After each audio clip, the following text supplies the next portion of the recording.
At cambio tayo sa sports. Matapos makasungkit ng pwesto sa FIBA World Basketball Championship at makakuha ng silver sa katapos lamang na FIBA Asia Championship, ano kaya ang susunod na plano para naman sa Philippine National Team na Gilas Pilipinas? Ang kasagutan mula po sa aming kasamang si Snow Badwa live by phone patch. No, magandang hapon sa'yo. Yeah, thank you so much, sir. Wala pang plano ang Gilas Pilipinas patungkol sa kung ano kanila mag-move after nga po na matagumpay po nating ma-accomplish yung ating pong misyon sa katatapos lamang na FIBA Asia Championship.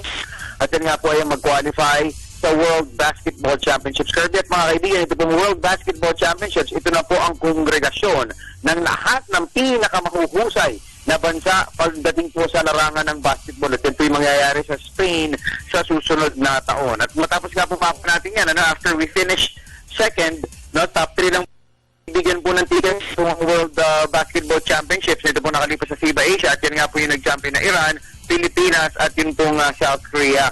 So matapos nga po na magawa natin mission na yan, ang Coach Chot Reyes na wala pa hong plano sa kung ano magiging next move natin at yan po ang kanyang babalangkasin kasama si Samahang Basketball ng Pilipinas President at Team Patron Manny D. Pangilinan sa mga susunod na araw. Pero isa dyan sa mga tiyak at inaasahan po ng mga eksperto na magiging next move ng atin pong pambansang koponan sa basketball ay yun pong paggawa na ng plano sa kung paano po muli makakapag-create ng setup ng paghiram ng mga players dun po sa Philippine Basketball Association. As you all know, majority po ng players natin na lumaro sa Gilas Pilipinas ay pag-aari po ng 10 mga koponan sa PBA. So yan po ang ilan sa mga babalangkasin ng grupo ng Samahang Basketball ng Pilipinas at ni Coach Chot Reyes. At ang isa pa dyan na Kirby at mga kaibigan, yan po ay posibleng i-anunsyo na nila maging yun pong composition ng pong lineup at yun pong bagong pool na kanila pong i-develop para po doon sa World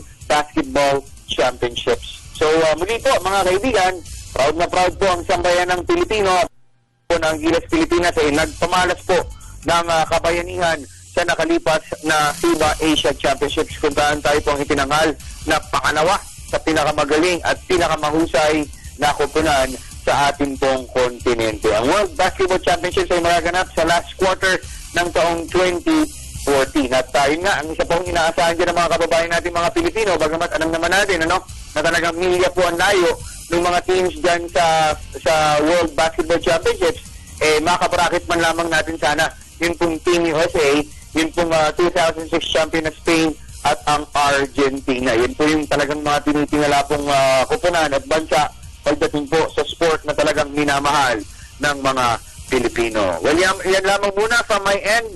Kirby, balik muna sa inyo. Alright, maraming salamat sa iyo, Snow Badwa.